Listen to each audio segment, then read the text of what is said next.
What is up, grade 11 students of mine? This is Mr. Martins coming at you from my house to your house, and I am going to go through our first week of home study.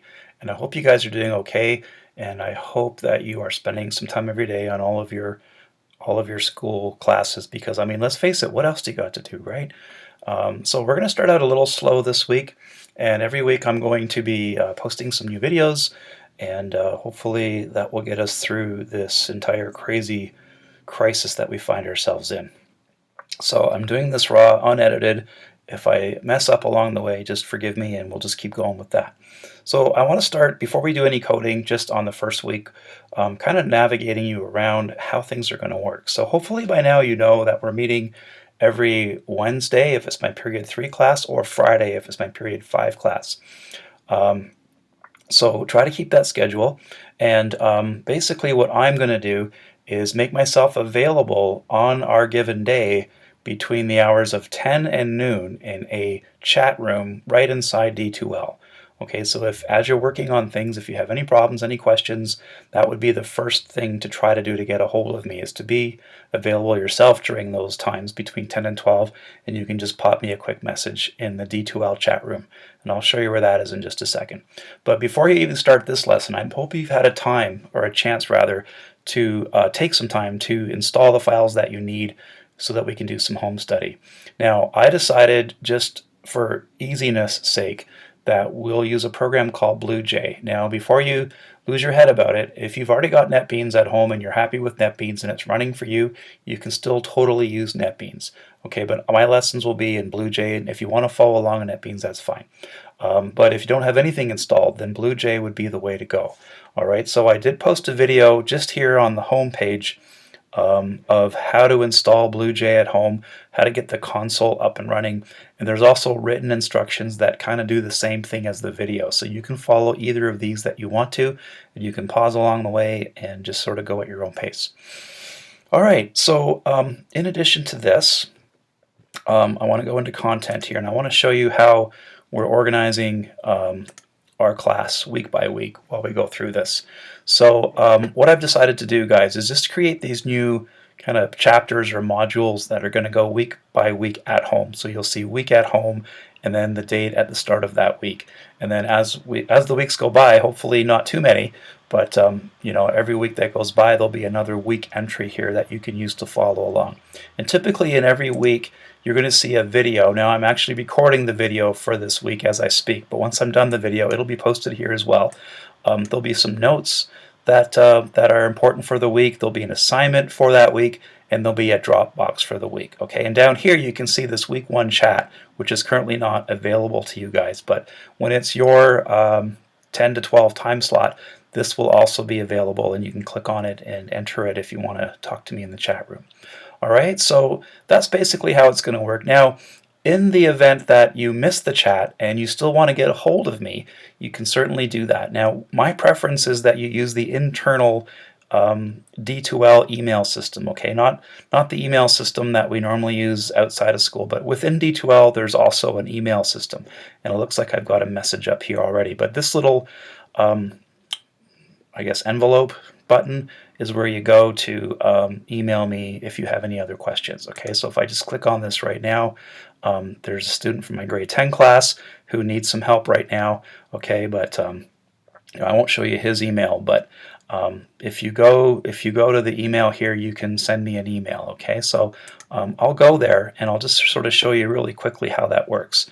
Okay, so I'll get back to Rashad after I'm done my video here, but if you just hit compose, okay, and then if you just start typing my name, okay, like J Martens, okay, then it should come up, and my email address within D2L is what you see here, so jmartins@scdsb.mail.elearningontario.ca. Okay, so that's an internal email. So this is where I'm going to go every day, and I'm going to be checking for any messages, any things that you have. And my grade 10s are already using this a bit, so I've been helping some of them this way as well. Okay, so this is my preferred way to get a hold of me, if not through the chat when we're doing those live on our class days. All right, so I think I've gotten through all of the nitty-gritty nuts and bolts of how we're going to do this week to week, and hopefully that's all clear to you. So now I think I'm ready to start my lesson for the week. So guys, it's been a while since some of you have coded, and I think the first place to start would be to look at the notes we took before March break. Now what I've done here is I've published my notes that I took up with you guys. So you may have a copy of something like this on your own Google Drive, but in case you don't, there's mine here that you can look at. So maybe before you start to do the assignments for the week, you may want to spend a little bit of time just going through all of this again and just sort of rereading this stuff, and more importantly, looking at the sample code, and maybe even try a few of these programs on your own if you feel like you need to. Okay, but we're going to basically pick up where we left off, and if you can't remember how to do a lot of these things, then you really want to come here first to look it over. Okay, especially towards the bottom. I mean, one of the last things we did way down here at the bottom was we got into this thing where we were talking about Boolean variables, right? And the idea that we can store the trueness or falseness of something that would normally be in an if statement into a true or false Boolean variable. So this last program we did just before March break, we were asking for 2 trial runs for a track team, right? And you need to get both of those races under 18 seconds to be on the Tier 1 team, and the Tier 2 team is 1 under 18 and no time over 20. So the way we did it is we captured those rules into these separate Boolean variables. So both under 18 means or equals time 1 under 18 and, remember the and symbol, time 2 under 18. 1 under 18 is one or the other, and none under is this one's not over 20 and this one's not over 20. So by the time you've done all this, the actual if statement is really easy, right? All you have to say is if both under 18, you're Tier 1. If 1 under 18 and none over 20, you're Tier 2, else you're cut from the team. Okay, now we didn't do the final example, rock, paper, scissors. I'm not too worried about that right now. I think there's enough in this note that we can do the first week assignment. All right, so let me just get out of here for a second. The other thing you're going to see each week, of course, is an assignment of some sort. So for this week, it's these 3 console assignments here. There's printing cost, there's package check, and there's grade. All right, so I'm going to do the first one in its entirety with you right now using Bluejay, and you can follow along and get the first one done. Okay, and then maybe I'll start the second one and start the third one and leave a little bit for you to figure out on your own. Now the other thing we're going to do, guys, with each week, when you got the work done, is you're going to Dropbox the assignment right here. Okay, so if you go to this Dropbox, you can basically click on it, and then you can drag and drop your assignments into the Dropbox. All right, I might post a little separate video on how to do that if needed, but for now I'll assume you can figure that out. Basically, when you click on this, it'll give you a window where you can drag and drop your assignments, and then you can submit those. Actually, now that I'm talking about it, I will do a separate video after this one to show you how to do a Dropbox, just to make sure everybody knows how to do it. All right, so now let's turn our attention to Bluejay. By now you should have seen the video on how to install Bluejay, so I've got it ready to go. If you don't have that part done, make sure you do that first before you continue with me here right now. All right, so the first assignment is a pretty simple one where we're typing in how many copies we want printed of, say, like business cards or something like that. And usually the more cards you order, the cheaper it gets per copy. So there's this little price table here, and we're going to ask for how many copies we want. It'll tell us what the cost is per copy and what the price of our total order is, or the cost of our total order. So we're going to get an output that just simply looks like this. Okay. Now if you put a negative number in, we want our if statement to also capture that and say, okay, sorry man, you have to enter at least a 1 card minimum or something like that. All right. So I'm going to turn my attention now to Bluejay. All right. Now I'm on my Mac here, but you can start Bluejay on your Windows computer just as well. So let me just go to Bluejay here and get this launched and ready to go. Also on my desktop here, I've got a folder called Java Homework. Okay, so you can save your work anywhere you want to. I'm just going to save mine here on the desktop. All right, so in Bluejay, if you watched the other video, you sort of knew how we got this started. So what I'm going to do is start a new project. Okay, and I'm just going to call it week 1. Okay, and each project will be week 1, week 2, week 3, and so on. As far as the location goes, I'm going to purposely choose my desktop folder that I created just so I can find this stuff later. Okay, so Java Homework is where I'm going to save this and call it week 1, and OK. All right, so just like in NetBeans, this creates sort of an empty project folder, and then I can create my classes. All right, so I need 3 classes altogether. I'm just going to create them all at once so that I've got them ready to go. Okay, and I'm going to name them the same thing that they're called. Where did that go? The same thing that they're called in the assignment.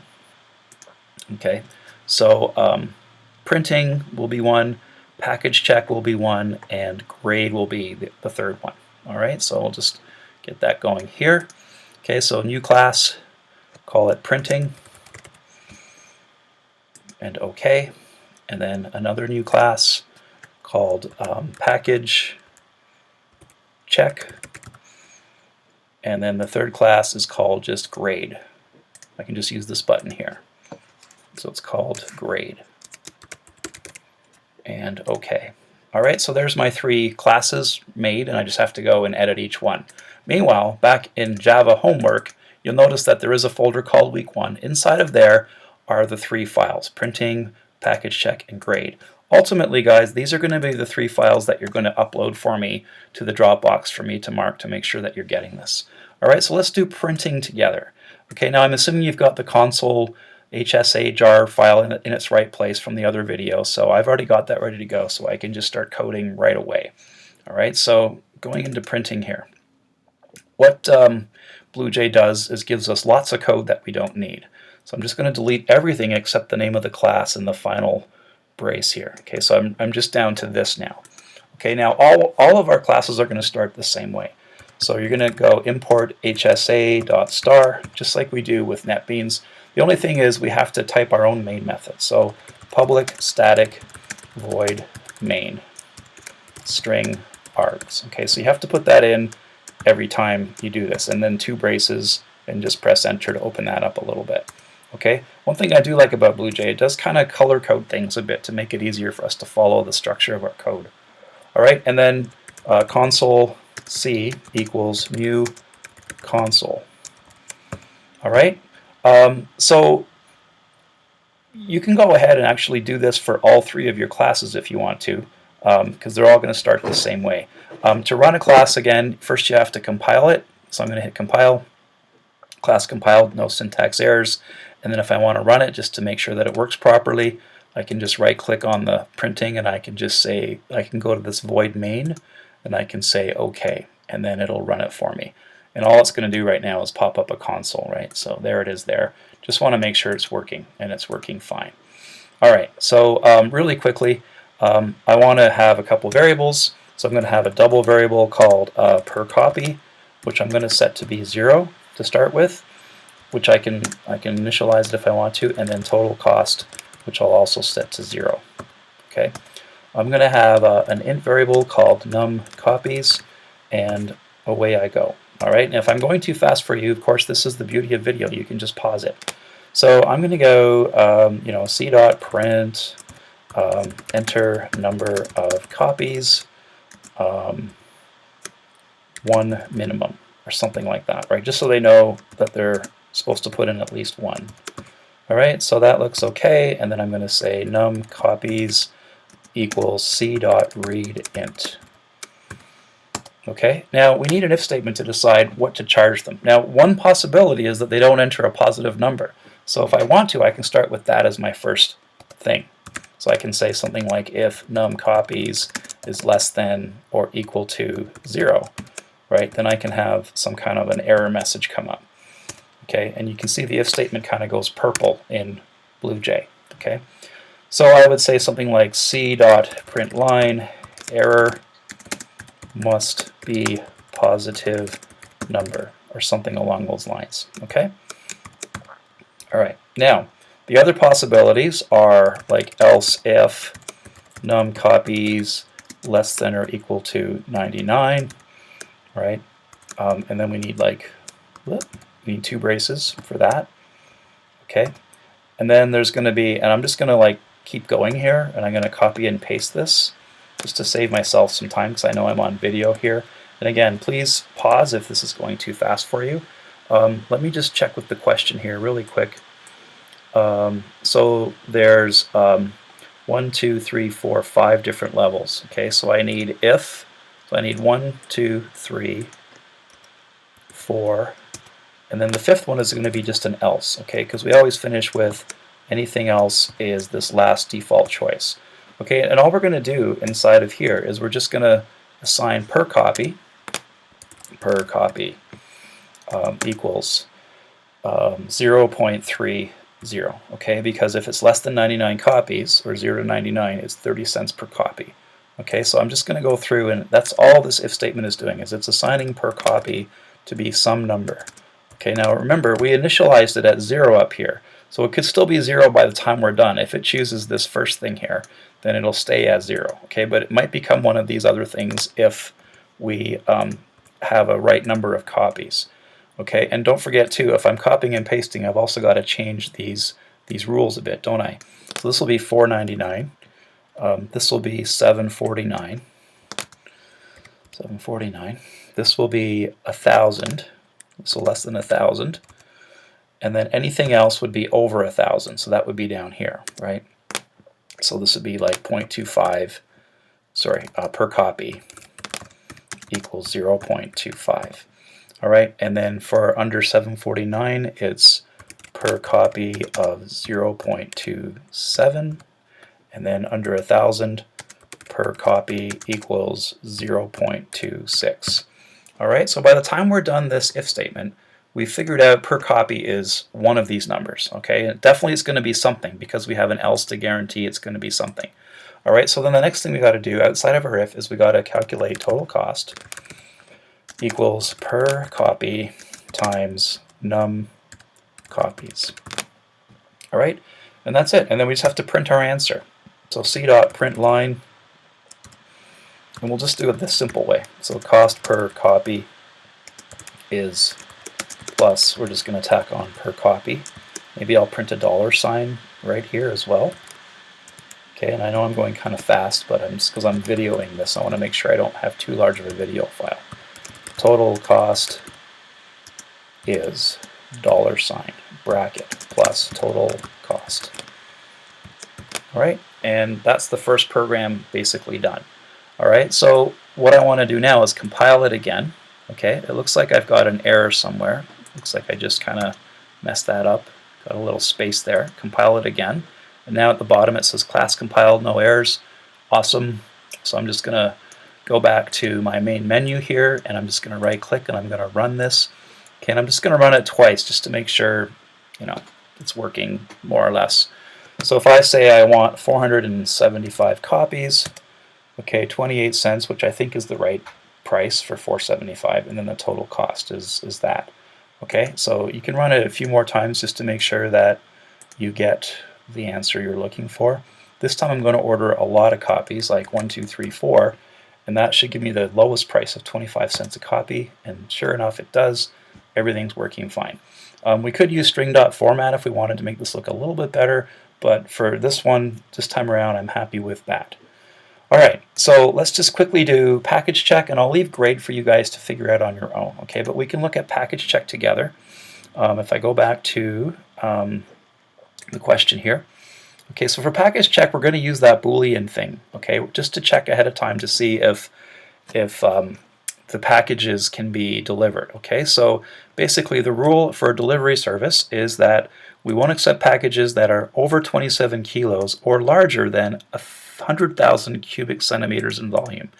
All right, so we have to ask for the weight and then the length, width, and height to calculate the volume. And we want to make sure that the package, you know, follows both those rules. So it can't be heavier than 27, and it can't be bigger than 100,000 cubic centimeters. So once we ask for these four things, we'll use two Boolean variables to capture that, and then figure out if the package can be delivered, or if it's too heavy, or if it's too heavy and too large, or just too large, or whatever it possibly could be.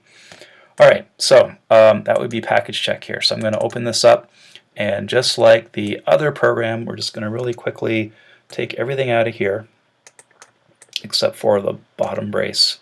Okay, and there we go. Get rid of this too.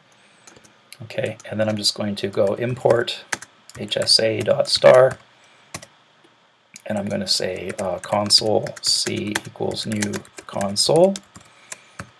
Right, and I'm going to need, I'll make these all double variables. Okay, so double weight, and then we need double width, height, and length. I guess I'll just make those W, H, and L. And then we also need volume, which we're going to calculate once we get those three things. All right, so let's ask for weight. C.print enter weight. Okay, and we're not going to this time around worry about what if it's a negative number. We'll just assume they're going to enter a positive number. And then we're going to go, weight equals C dot read double.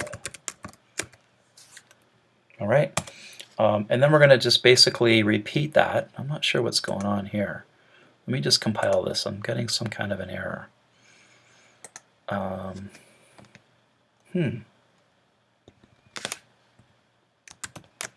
Console C equals new console. C dot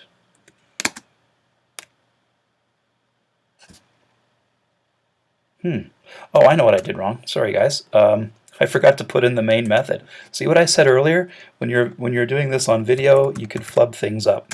So this is what I forgot. Public static void main string args. That's the problem. All right, so I'm going to put a brace here and another brace down here, and then I'm good to go. Now we can format this too, by the way, guys. I think it's under Tools, or it's under Edit, Auto Layout. That's the one I'm looking for. Okay, so that just formats everything nicely. All right, so I'm back on track. C.print enter weight. Okay, and then weight equals C.read double.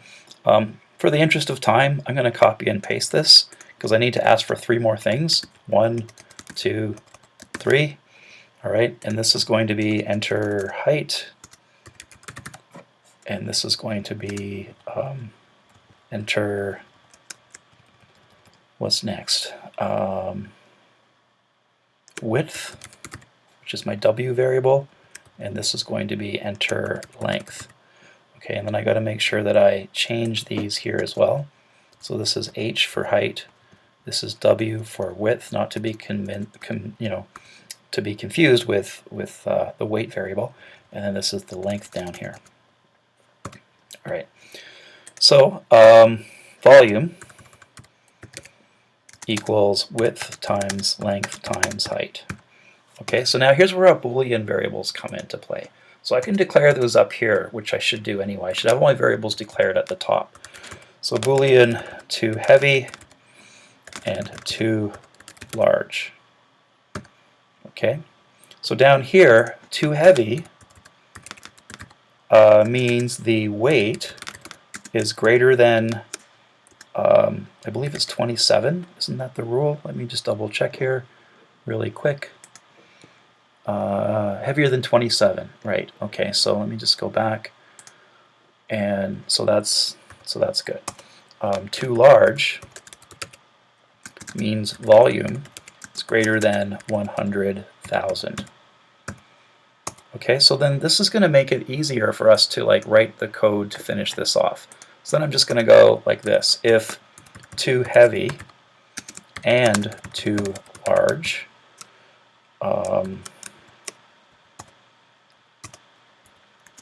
C.print line too heavy and too large. Okay, so we're just telling them that both things are a problem with our package. Okay, and again, just to save myself some time here, I'm just going to go else, and I'm going to just steal this code here, Control C, paste it down here. Let's close this up here. Okay, so if they're not both true, then maybe one of them is true. So what if it's just too heavy? Right, so else if too heavy, then I'll say it's too heavy. Okay, or it could be too large, right? So let me just copy this one more time. Too large. Too large. Okay, and then we get down to the else, and anything else is package accepted. Okay, so we can say else. That means neither problem was a problem. So c.println package accepted. All right, and that's the second one done. Okay, I'm just going to compile it, and I'm going to run it really quick. So compiled, no syntax errors. If I come back here, I can right-click on package check, click on this void main and OK, and it'll run for you. Okay, so let's just test this a few times. So I'm going to make it too heavy only. So 28, it's too heavy. Okay, but if it's like, 5 by 5 by 5, then it's not too large, so it's just too heavy only. Okay, now I'm going to do the opposite. I'm going to make it just too large. Okay, so I'm going to make the weight 23, which is okay, and I'm going to make it like 200 by 200 by 200. Okay, so it's too large. So now I'm going to make the package accepted. So I'm going to right click and run it a third time. Got to keep that weight under 27. So 26 will do. So I'm okay there. And I think 10 by 10 by 10 should be small enough. And it should say package accepted. And it does. All right. So there is one more program, grade, which I'm going to have you try on your own. Okay, and basically you're asking for a grade and you're translating it to a letter, A, B, C, D, or F. Okay. Also, if it's a mark that's not between 0 and 100, you'll get an error instead. Okay. So when you're done all three of those guys, you're going to upload them to the Dropbox, which is right here. Okay. And like I said, I'll probably do a separate video just to sort of go through how to do that as part 2 of our lesson here. But that's it for now. Hopefully everything's going well, and if you need any help, you know when and how to find me. Okay, so bye for now.